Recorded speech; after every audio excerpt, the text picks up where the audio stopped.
Patricia Pettijohn is Head Collection Development and Technical Services at the University of South Florida, St. Petersburg.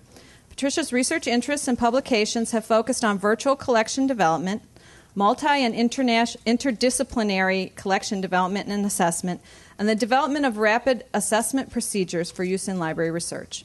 Patricia is going to share with us some experiences in a presentation co-authored by colleagues Kaya Van Bynen and Marcy Carroll at USF. Guerrilla Redesign, use of visitor navigation and focus group research to assess and redesign a mid-sized academic library. Hi there, let me just find this button. Okay. Next. Okay, here you can see my library at sunset. Please notice that it's reflected in a small harbor of Tampa Bay. A small harbor of Tampa Bay. And that actually is a critical part of my weeding decisions, as we will see later. Next. I'm going to talk today a little bit about the general concept of libraries as place, the need and the purpose for our own redesign, the methods of research that we used, and then the incremental changes that we made. Our library is dominated by a large atrium, and so we wanted to make better use of the atrium space.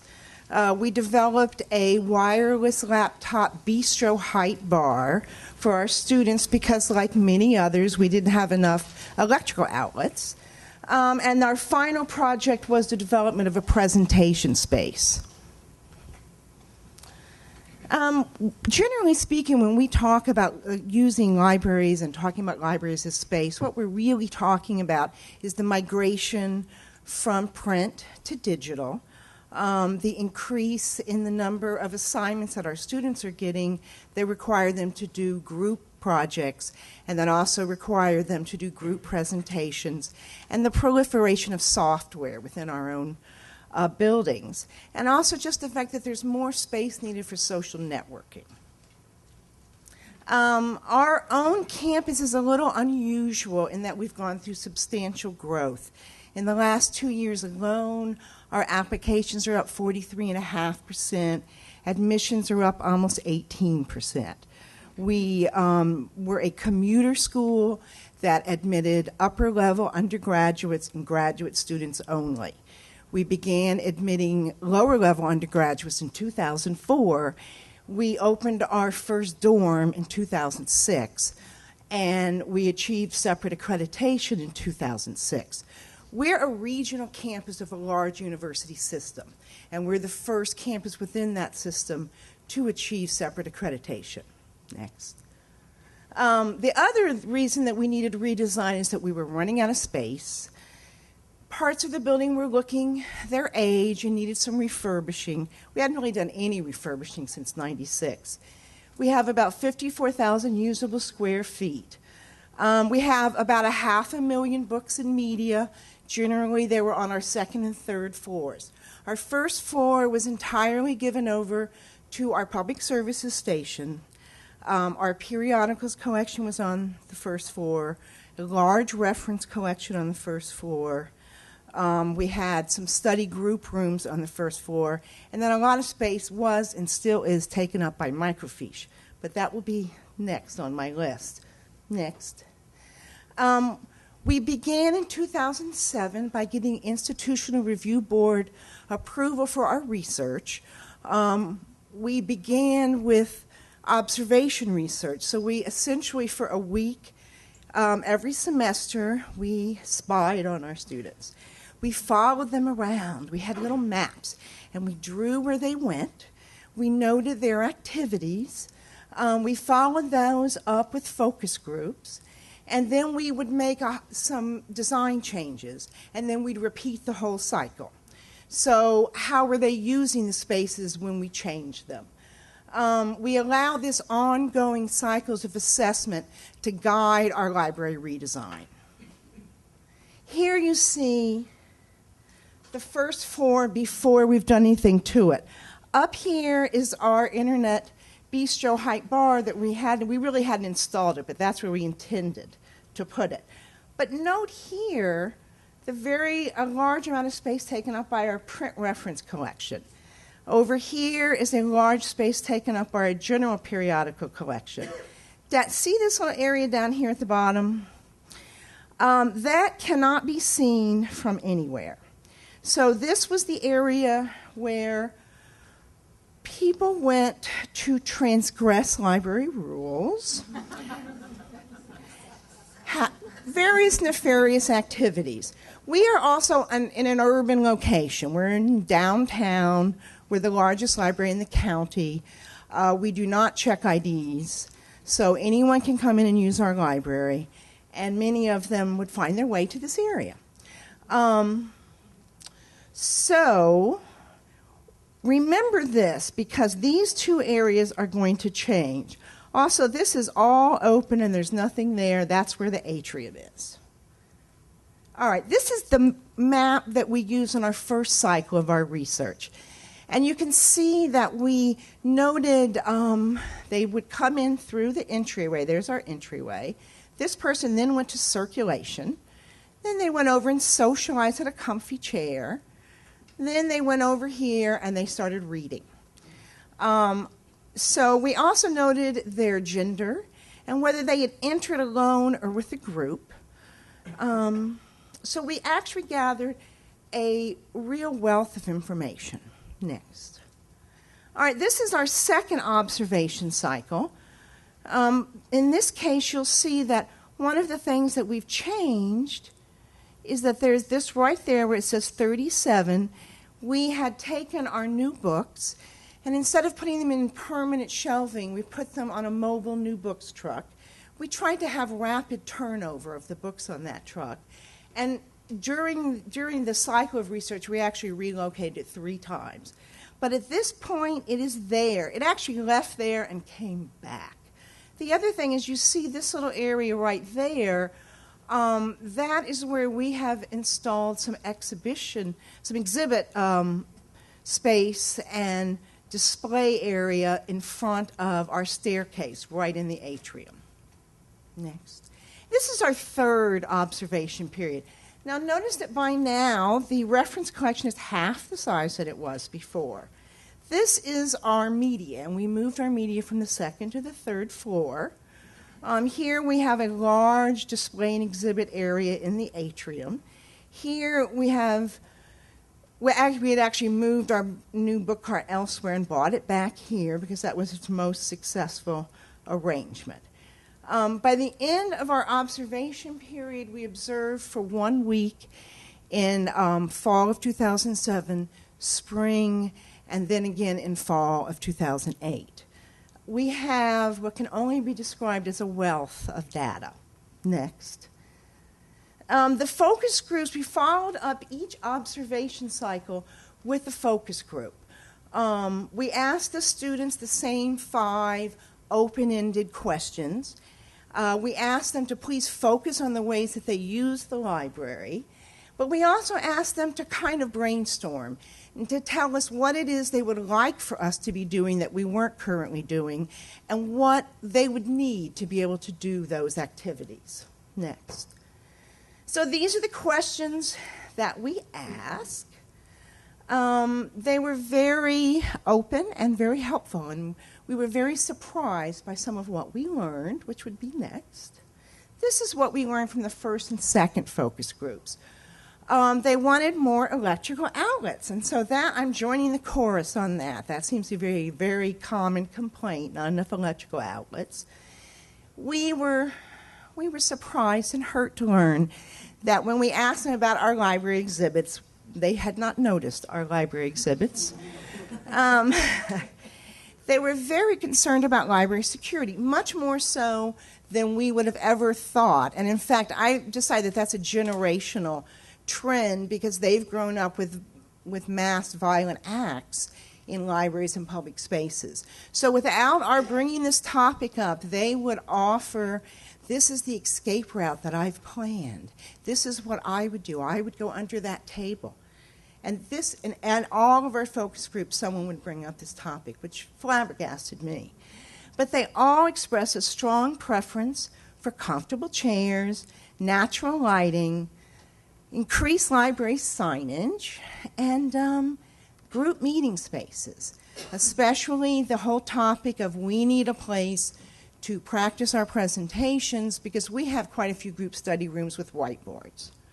And they told us that they perceive the library, our library atrium as the best central location to meet their friends on campus. Next. The third focus group, after we'd made some changes, there was definitely an increased awareness of exhibits. There was an increased awareness that we had a new book section. They were still concerned about security. They continued to talk about a need for group presentation space. But there was a very positive response to the changes that we'd made, and especially to the wireless bistro bar. And no, we do not serve biscotti at the wireless bistro bar. We call it that because it is bistro height. Next. There you can see our library atrium. I don't know if you can see this, but this was reference. This next stack going all the way back is reference. And then the periodicals are starting over there. Those are a permanent installation of 3 hanging sculptures. Next. This is the infamous new books truck that just traveled all over during our research and ended here. This is between the exit and the entrance, so that when they come into the building, many of them will browse the new books. When they exit the building, they browse the new books, and it's very convenient for them to check out the new books because it's right by circulation. And in fact, I was disappointed when I went downstairs to take the picture of the new books truck because it was like Tuesday, and I'd rolled it down Monday afternoon or something, or had it rolled down, and all the books had been checked out, and there were all these gaps in my shelves. So I thought, well, that demonstrates what the new books truck is doing. Next. One of the feedback that we got was that they were most interested in displays that had to do with current events or with local events and local history and local people. This is an example of that kind of display. However, let me also say that they tended not to notice the display cases and exhibits that we put along the walls. And that's something that's fairly well known in museum research. We did use some approaches that are used by folks in museums. So next, one of the other things that we did was we bought some very inexpensive exhibit cubes, and we placed books on them that were associated with the displays. And the most important thing is where we place them. We place them in the atrium along students' natural pathways. This was in part a way of our looking at one of the principles that we were researching about the way people move through space in museums. And would they, in fact, increase their interaction if they were walking along the natural pathway? And in our observation research, that did, in fact, happen. Next. Here you see some exhibits that we've now moved out to the center of the atrium. And again, they did garner greater interaction from our patrons. Next. This is a very large exhibit that we have going on right now in collaboration with the Salvador Dali Museum. It's the largest collection of Dali outside of Spain, and it's our next door neighbor. So this is an exhibit of art books from Dali's native Catalonia. The exhibit actually starts at the Dali Museum, and then they walk through a park, and they come over to our library atrium. They brought in an architect from Spain to look at our building and design these display cases just for our building. Oh, and by the way, if you Google Salvador Dali Museum, there's a link that will take you to some information about the exhibit, and it's really worth pursuing because it's a really marvelous collection. Next. Here you see the area where we were going to develop our laptop bistro bar. This is our browsing periodicals section, and behind it, where this person's head is where we are actually ended up developing the bistro bar. I probably don't have to point out to you that my volunteer models We're librarians. Next. Here you see the plan itself for the bistro bar. Next. And here you see it now being used. It's very popular. The only reason that seat is empty is because the person didn't want to have their picture taken. It looks out on grass, which is actually the bad view in our building. But it's very popular. Next. And that's why. It's definitely their ability to plug in. These chairs were repurposed from a defunct studio on campus, so they cost nothing. Next. This was the final area that we redesigned. At the furthest point from the entrance and from the reference section was a little area where we kept oversized journals and the non-current newspapers. Very popular, as you can imagine. This space was just about big enough for 2 chairs, a table, and a little space before there was a wall. But if you look at it from this point of view, you see what a beautiful space this is. It's looking out on Poynter Park, which is the park between us and the museum. There's a large marina. There's always sailboats in this area. And then we have a very large marine science program on this campus. So we have a lot of research vessels, and they're out there as well. So next, but wait, before we go back. See, in the foreground, you see the shelving. So you can see how far the shelving extended into this area and how little space there was. Next. So here we are clearing it out. We did all of this ourselves, including removing the actual stacks. So we pulled them apart, and everyone helped. All of the student assistants helped. People from media, people from circulation, technical services, public services. Everyone collaborated in this project. Next. How did we do it? Well, we began with a very large-scale weeding and relocation of our print reference collection. About half of our print reference collection either went upstairs or went where books do not return from. We do have a arrangement with Better World Books, and we do send books to Better World Books, and we get a little money out of it, not much. But aging, indexes, and reference would not be something that even Better World Books will take. So we deselected 1,000, a little over 1,700 print reference titles. Many of those are multi-volume. We relocated almost 2,500 volumes from reference to the circulating collection. That allowed us to empty enough shelves to move our media from the second to the first floor. Our media librarian also had to do a lot of weeding in the media as well to make it fit. Next. Okay. My next project involved weeding all the print JSTOR titles. We removed approximately 10,000 journal issues. We then shifted the journals, removed the shelving, and that freed space for what would become our presentation corner. I know that a lot of people have asked me whether or not I moved them off-site, and I did not. I recycled them.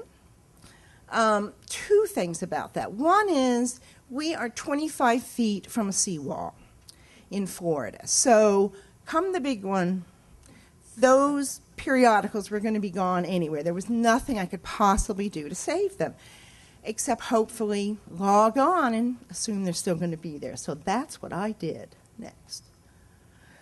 This is just a little tight shot of the corner itself. You see some students using the presentation table and a monitor to practice a presentation that they're doing for a class. The next shot brings you a little further. This is a series that we have begun since we developed this space called the ScienceCafé. And here we have our own Dr. Debbie Castle talking for Darwin's anniversary. You can see her sperm in the background. Very popular area. The ScienceCafé has become an ongoing series of lectures. Most of the furniture is modular and on wheels. Next.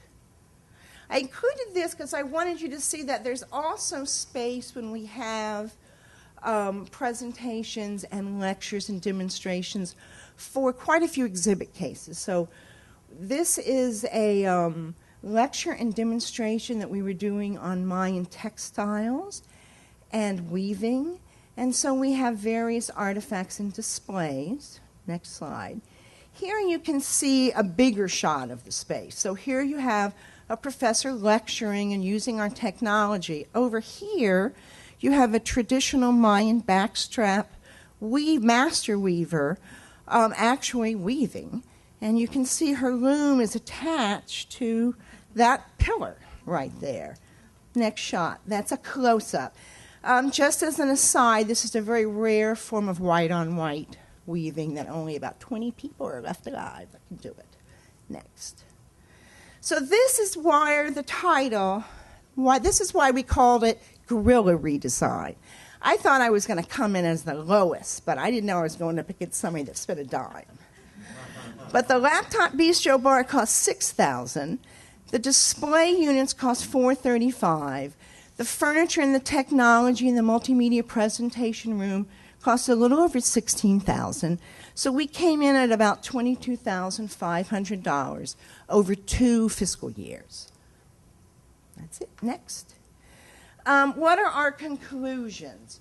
Well, here we're going to, our whole research was that we were looking at pedestrian choice studies. We were using pedestrian choice studies and looking at the economy of movement principle, which basically says that people use as little energy as they possibly can to get from point A to point B, which we all knew that anyway, right? And that the only thing that will take them off their path will be something of value. Also, within Western culture, people tend to walk on the right and to go to the left or to backtrack very rarely. What will take them to the left are beneficial services, so you have to actually attract them to the left. Our information commons has always been to the left, so we've always had a lot of people going over there. But in our own observation research, we found that if we eliminated the information commons, the principle very much held up. The general value principle simply means that the value of something increases if you place it along folks' natural pathways. And I did notice at this library you have exhibits that are placed when people first enter, which is an ideal location, and along their natural pathways.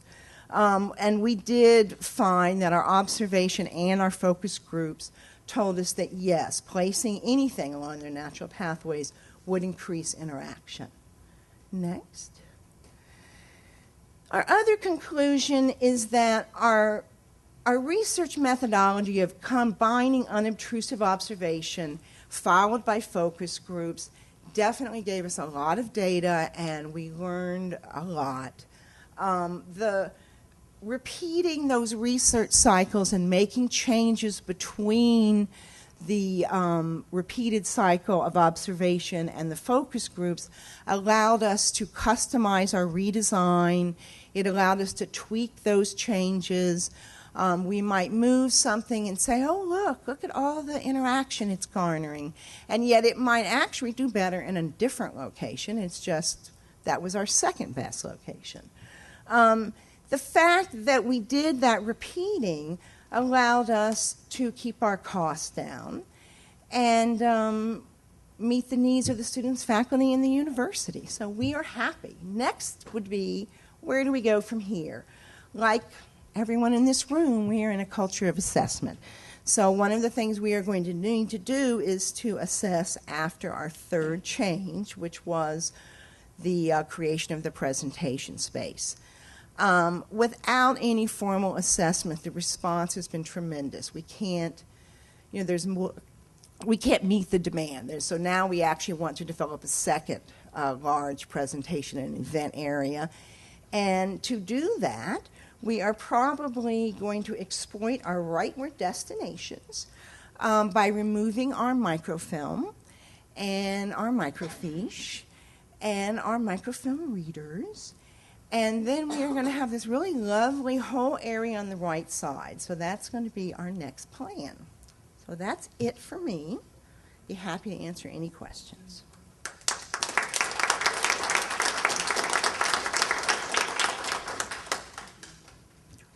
Yes. Do you need IRB approval to do that unobtrusive observation?